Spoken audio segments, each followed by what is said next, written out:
ہم ان کو انڈے دیں گے, ہم ان کو مرغیاں دیں گے, شاید اس طرح انقلاب آئے گا. ریاست مدینہ بنائیں گے, پھر بھی انقلاب نہیں آیا. چین والا سسٹم اگر آ جائے نا تو پھر انقلاب آئے گا. ایران والا جو سسٹم ہے نا, اگر وہ والا سسٹم آ جائے نا تو پھر انقلاب آئے گا. مغرب والی جو جمہوریت ہے نا, اگر یہ والا سسٹم یہاں پر آ جائے تو پھر انقلاب ہے. صدارتی نظام اگر کسی طرح آ جائے نا تو پھر انقلاب آئے گا. پوائنٹ یہ ہے کہ یہ آخر یہ انقلاب آ کیوں نہیں رہا.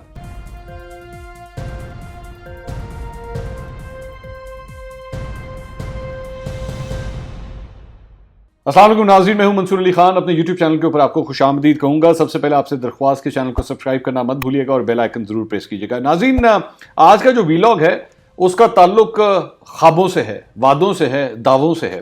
اور اس کی وجہ یہ ہے کہ کل میرے کپتان نے ایک اور گولی دی ہے اس قوم کو, اور وہ ہے انقلاب کی گولی.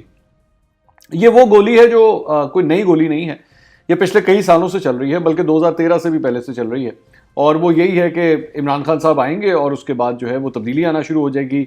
پہلے وہ تبدیلی فوراً آنی تھی, وہ 90 دن کے اندر آنی تھی, لیکن وہ تبدیلی اس وقت تو نہ آئی.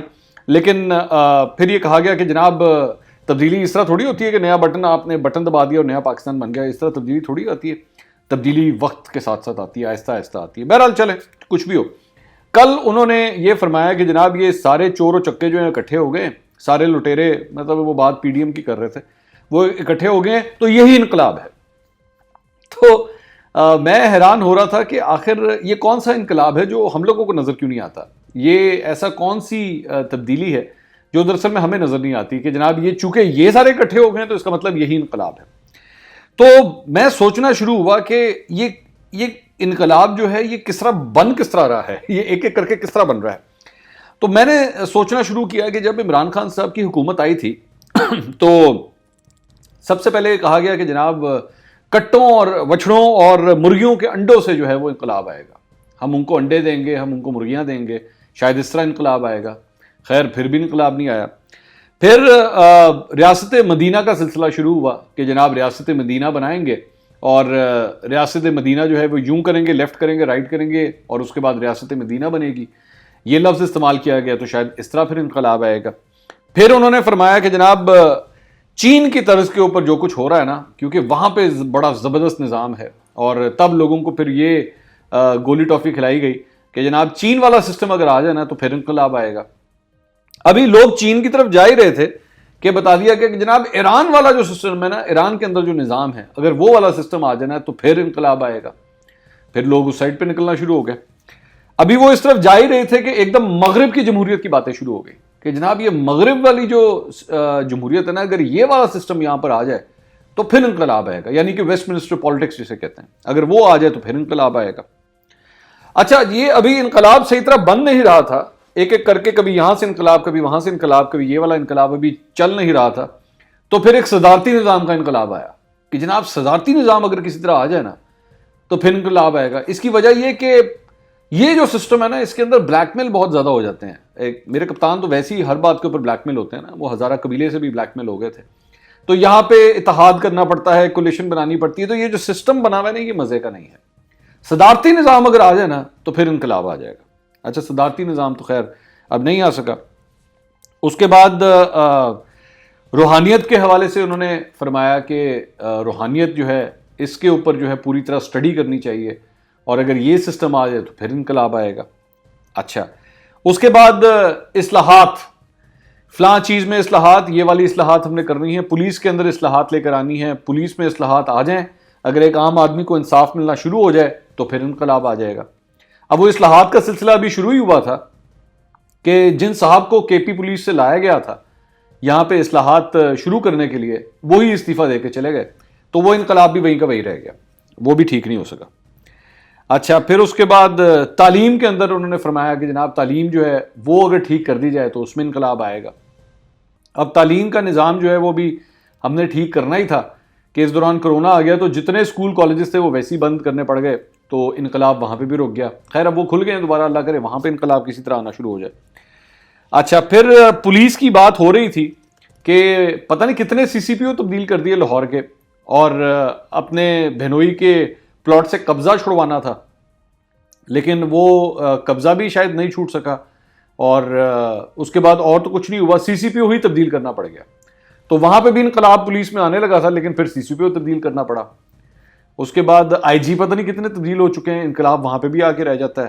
چیف سیکرٹری پنجاب کے پتہ نہیں کتنے تبدیل ہو چکے ہیں. آج کل ویسے ایک اور خبر بھی چل رہی ہے، لاہور سے خبر ہے کہ چیف سیکرٹری صاحب نے بھی اب اپنے اختیارات جو ہے نا وہ بھی صوبے کے وزیر اعلیٰ کے حوالے، عثمان بزار صاحب کے حوالے کر دیے کہ یہ تسی سنبھالو، کیونکہ انقلاب نہیں آ رہا. تو انقلاب وہاں پہ بھی نہیں آ رہا. اچھا، پھر انہوں نے فرمایا کہ جناب تبدیلی جو ہے نا وہ بٹن دبانے سے نہیں آ جاتی. ٹھیک ہے، کیونکہ اگر کوئی بٹن ہوتا اور تبدیلی آ جاتی تو پھر شاید انقلاب آ جاتا، لیکن اب بٹن چونکہ موجود نہیں ہے تو اس لیے بھی تبدیلی نہیں آ رہی، تو انقلاب اس لیے بھی نہیں آ رہا. اب جو لیٹسٹ ایک انقلاب آیا ہے وہ آیا زیتون سے، کہ جناب زیتون اگر جو ہے نا وہ آپ دیکھیے گا اس کی وجہ سے کتنا بڑا انقلاب آتا ہے، اور اس کی وجہ سے وزیرستان کی تقدیر بھی بدل جائے گی، پھر انقلاب آ جائے گا. اب سوال پوائنٹ یہ ہے کہ یہ آخر یہ انقلاب آ کیوں نہیں رہا؟ یہ انقلاب آتا ہے، آنے ہی لگتا ہے پوری طرح کہ پھر کچھ نہ کچھ ہو جاتا ہے اور پھر انقلاب نہیں آتا. تو شاید اس کی وجہ پھر ان کے جو چاہنے والے ہیں وہ یہ فرماتے ہیں جناب 5 سال بڑے کم ہیں، اگر 10 سال مل جائے نا کسی طرح تو پھر یہ انقلاب آ سکتا ہے. تو اس لیے 5 سال بھی بہت کم ہے، اس کے لیے بھی اب کوئی نہ کوئی انتظام کرتے ہیں، ظاہری بات ہے، کیونکہ 5 سال کا ٹائم تو بہت کم ہے. اور ویسے بھی اس سے پہلے جب بھی کبھی مارشل لاء لگا ہے اس ملک میں تو 10 سال سے کم تو پھر مزہ نہیں آتا نا. تو اس لیے عمران خان صاحب کو بھی کم از کم اتنے سال تو چاہیے، 10 سال چاہیے کہ اس کی وجہ سے انقلاب آ جائے گا. پھر میں حیران ہوتا ہوں کہ انقلاب کیوں نہیں آتا. شاید اس کی وجہ یہ بھی ہے کہ گورنر ہاؤس کی وہ جو دیواریں توڑنی تھیں، شاید اگر وہ ٹوٹ جائیں کسی طرح تو پھر انقلاب آ جائے، کیونکہ گورنر ہاؤس جو ہے وہ تو ویسے کے ویسے ہی چل رہے ہیں، ان میں تو کوئی فرق نہیں آیا، سارے گورنر اسی طرح ہی ہیں. تو شاید تب انقلاب آ جائے، کیونکہ کوئی بلڈوزر بھی وہاں نظر نہیں آتا. اگر کوئی بلڈوزر کھڑے ہوں اور وہ دیواریں توڑ رہے ہوں تو پھر شاید انقلاب آ جائے، لیکن وہ بھی نہیں آتا. اس کے بعد وزیر اعظم ہاؤس جو ہے اس نے یونیورسٹی بننا تھا. میں گیا تھا وہاں پہ وزیر اعظم ہاؤس میں، تو میں وہاں پہ ڈھونڈتا رہا کہ یہاں پہ کوئی اسٹوڈنٹس ہوں، یہاں پہ کوئی ٹیچر ہوں جو بیٹھ کے کلاسیں لے رہے ہوں، لیکن مجھے کہیں پہ کوئی کچھ نہیں نظر گیا ہے.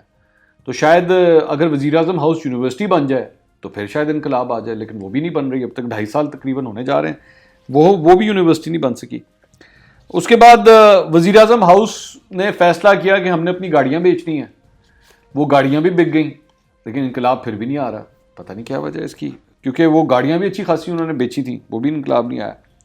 پھر یہ کہا تھا کہ جناب پروٹوکول نہیں لیا جائے گا، کیونکہ پروٹوکول جو ہوتے ہیں وہ تو وی وی آئی پیز لیتے ہیں، پروٹوکول نہیں لیا جائے گا. تو پروٹوکول بھی شاید اسی طرح ہی چل رہا ہے، ابھی بھی چل رہا ہے، وزیروں کا بھی پروٹوکول اسی طرح ہی چل رہا ہے، وزیر اعظم کا بھی پروٹوکول اسی طرح ہی چل رہا ہے. اگر یہ ختم کر دیا جائے تو پھر شاید انقلاب آ جائے گا.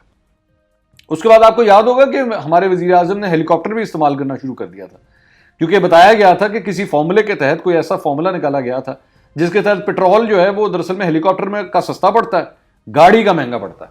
تو اگر میرے خیال میں وزیر اعظم ریگولرلی اگر ہیلی کاپٹر استعمال کرنا شروع کر دیں تو پھر بھی شاید انقلاب آ جائے گا. ایک اور چیز جس کی وجہ سے انقلاب نہیں آ رہا وہ آئی ایم ایف ہے. میرے کپتان نے کہا تھا کہ اگر میں آئی ایم ایف کے پاس گیا تو اس سے بہتر ہے کہ میں تب خودکشی کر لوں گا. تو آئی ایم ایف کے پاس بھی ہم چلے گئے ہیں. اللہ نہ کرے کہ میرے کپتان کو کبھی ایسی صورت کا سامنا کرنا پڑے کہ وہ خودکشی کا سوچیں بھی کیوں، کیونکہ ظاہری بات ہے ہمارے ملک کے وزیر اعظم ہیں، اللہ نہ کرے کبھی ایسی سوچ ان کے ذہن میں آئے. لیکن آئی ایم ایف کے پاس جانے کے بعد بھی انقلاب نہیں آ رہا. پہلے ہم نہیں جا رہے تھے تب بھی نہیں آ رہا تھا، اب ہم چلے گئے تب بھی نہیں آ رہا. اچھا، اس کے بعد مہنگائی. آج مہنگائی جو ہے وہ یہ کہا جاتا تھا کہ اگر مہنگائی ہو، چیزیں مہنگی ہو جائیں تو اس کا مطلب ہے حکمران چور ہیں. تو اب تو مہنگائی بھی آ گئی ہے اچھی خاصی، لوگ مہنگائی سے بھی پریشان ہیں، انقلاب پھر بھی نہیں آ رہا. پھر ایک اور وجہ جس کی وجہ سے انقلاب نہیں آ رہا، شاید اس کی وجہ یہ بھی ہے کہ یو ٹرن جو ہیں وہ کافی لیے گئے ہیں. اور یو ٹرن جو ہوتا ہے، جو یو ٹرن لیتا ہے وہ لیڈر اچھا ہوتا ہے، اور وہ اگر غلط فیصلہ کر رہا ہے تو اس کو ٹھیک کر لیتا ہے. تو اچھے خاصے یو ٹرن بھی لیے گئے اس سارے 2.5 سال کے اندر، تقریباً 2.5 سال کے اندر. یہ انقلاب پھر بھی نہیں آ رہا. لاہور کو کچرا کنڈی بنا دیا گیا ہے. لاہور کی وہ صورتحال ہے جو آج تک شاید لاہوریوں نے پچھلے 25 سال میں نہیں دیکھی ہوگی، جو آج لاہور کی صورتحال ہے. گندگی، بدبو اور کوڑے کے ڈھیر آپ کو گلی گلی سڑکوں نظر آتے ہیں، لیکن انقلاب پھر بھی نہیں آ رہا. اچھا، پھر آگے چلتے ہیں. ان کے اپنے لوگوں کے مطابق دفاتر میں اس وقت کرپشن کا ریٹ اب ڈبل ہو چکا ہے جو پہلے دور میں تھا. میں یہ نہیں کہتا پہلے کرپشن نہیں تھی، لیکن اب ان کے اپنے لوگوں کے مطابق اس کرپشن کا ریٹ اب ڈبل ہو چکا ہے. انقلاب پھر بھی نہیں آ رہا. وہ ڈالر جو 100 روپے سے لے کے 105 روپے تک ہوتا تھا آج 160 روپے کا ہو چکا ہے. انقلاب پھر بھی نہیں آ رہا. وہ پٹرول جو ہمیں 60 روپے کا ملنا تھا, جو 50 سے 60 روپے کا ملنا تھا اسد عمر صاحب کے حوالے سے, وہ اب 100 روپے سے اوپر جا چکا ہے. انقلاب پھر بھی نہیں آ رہا. بجلی کا ریٹ جب 10 روپے یونٹ تھا تو میرے کپتان کو بہت برا لگتا تھا. آج وہی بجلی دوبارہ مہنگی ہو چکی ہے اور مزید مہنگی ہونے جا رہی ہے اطلاعات کے مطابق. انقلاب پھر بھی نہیں آ رہا. چینی کا بحران ہم سب کے سامنے ہے. چینی کے اوپر یہ کمیٹی بنا دو, وہ کمیٹی بنا دو, اس مافیا کو نہیں چھوڑنا, اس مافیا کو نہیں چھوڑنا, لیکن چینی کا ریٹ نہیں سنبھالا جا رہا. پتہ نہیں کیا وجہ, انقلاب پھر بھی نہیں آ رہا. آٹے کا بحران ہم پہلے برداشت کر چکے ہیں. یہ سردیوں کے اندر گیس کا بحران جو ہے وہ سب نے ہی دیکھا ہے کہ کیا صورتحال تھی گیس کی. تو انقلاب پھر بھی نہیں آ رہا. اب ایک ہی وجہ رہتی ہے کہ انقلاب کیوں نہیں آ رہا. شاید اس کی وجہ یہ ہے کہ ہمیں شروع دن سے ہی یہ ایسے سہانے خواب دکھائے گئے تھے کہ ہم اس اپنی ترسی ہوئی آنکھوں کے ساتھ جو ہے وہ اہل اقتدار کی طرف اب دیکھ رہے ہیں کہ شاید اب انقلاب آئے گا یا اب انقلاب آئے گا. تو حضور اعلیٰ صورتحال یہ ہے کہ 2.5 سال اب مکمل ہو چکے ہیں تقریباً, اور مزید 2.5 رہ گئے ہیں. اس 2.5 سال میں تو انقلاب نہیں آیا. اب میرا خیال میں اس سے زیادہ کوئی بیوقوف شخص نہیں ہوگا کہ جو یہ امید لگائے بیٹھا ہے کہ اگلے 2.5 سال کے اندر جو ہے وہ انقلاب آ جائے گا. آپ بھی انتظار کیجئے, میں بھی انتظار کرتا ہوں کہ آخر وہ انقلاب آتا کب ہے. اگلے ویلاگ میں دوبارہ ملاقات ہوگی. اللہ حافظ.